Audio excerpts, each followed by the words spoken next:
kye bayita MV Fiona nga woli mu kulaba Honorable agezaako okuba nti n'atwala mukyala we amuwa ekirabo kye ekyokuba nno amuwadde eryato. Abantu babawa emmotoka, twalabyeko Honorable Kasolo nga yawa mukyala we emmotoka era buli kimu.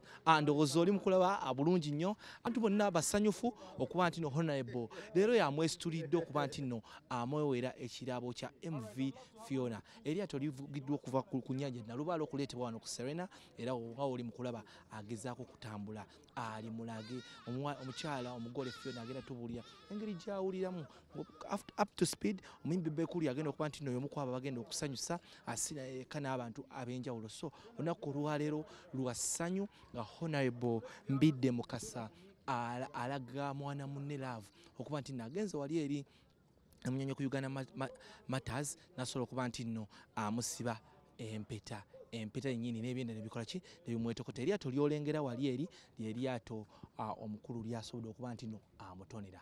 Awo nno wetugenda wennyini osinziira ku bagenda okwekubisiza ebifaananyi batubuulire ye awulira atya, bebawa emmotoka, bebawa ebirabo ebyenjawulo. Kabbo ka muwala ye bamuleetedde kye bayita eryato lye bayita livudde mu Mbidde Foundation, ngezaako okuba nti no nningiza wa gye livudde abagiyita Mbidde Foundation to Fiona MV. So basically bwetyo wetuli nga bw'oli mu kulaba buli mbeera nnyo bweti bwetambula.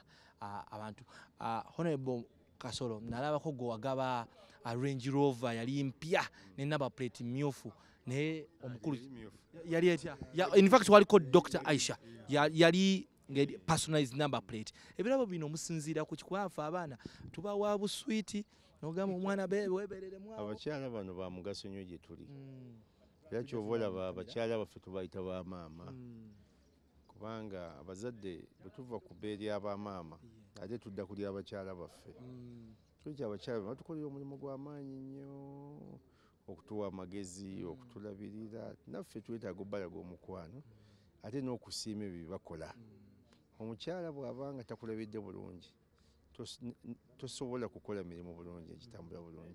So tuteekeddwa okubasanyusa nga tugaba ebyo bye tulowooza nti bijja kubazzaamu amaanyi. Lwaki amuwadde eryato? Twagabye switi oyinza okuba nga era omukyala ekyo kyayagala ekitegeera. Kakati Fiona emmotoka agirina, eryato lyabadde talina.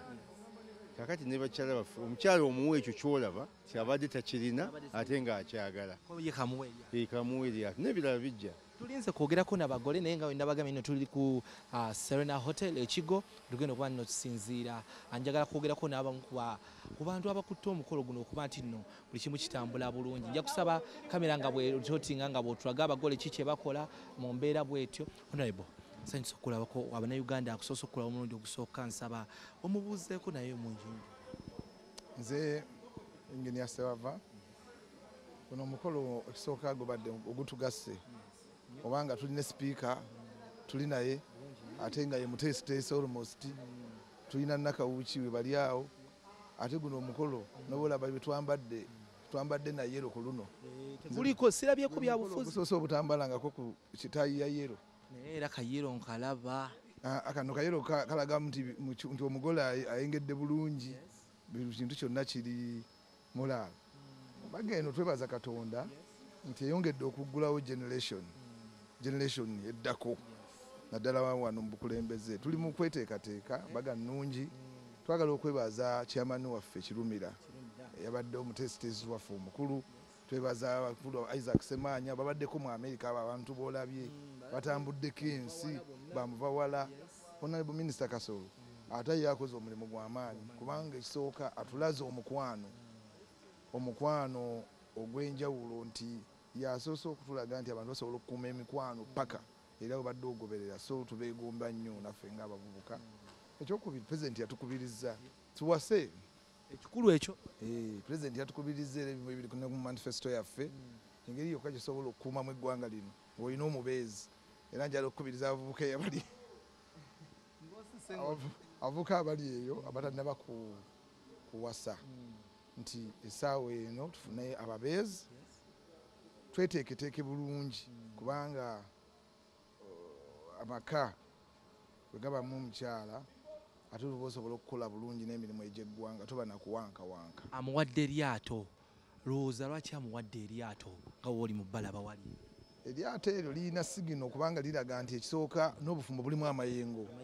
Amazzi gategeeza mayengo. Bakiyita storm.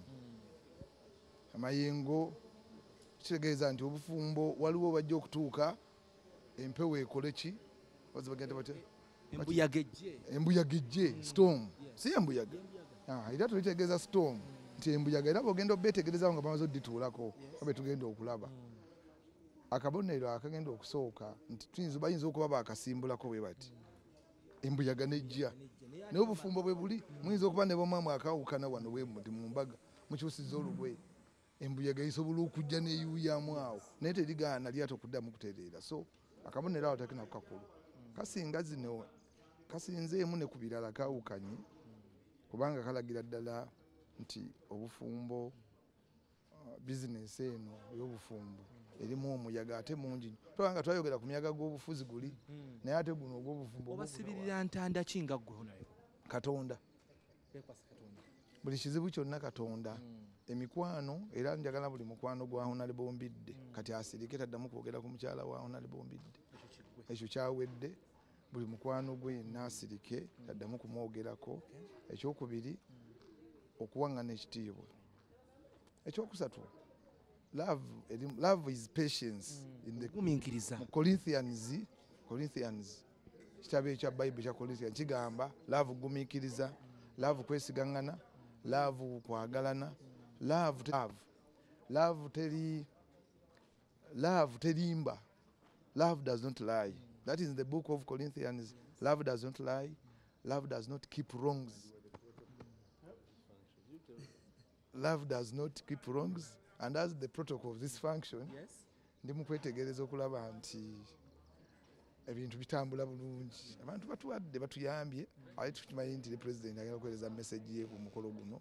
Ne President Museveni yaweereza? Agenda kuweereza obubaka bwe. Ate omukolo guno gukumiddwa abaana abo boolaba bano boolaba kati ngoyo semaanyi kuliko bakomishona abo balaba tusubirako abagenyi banyi nga bujja okubuulira mu maaso awo nga tuli ekyo. Honorable Sawava toyanze tugenda batukweta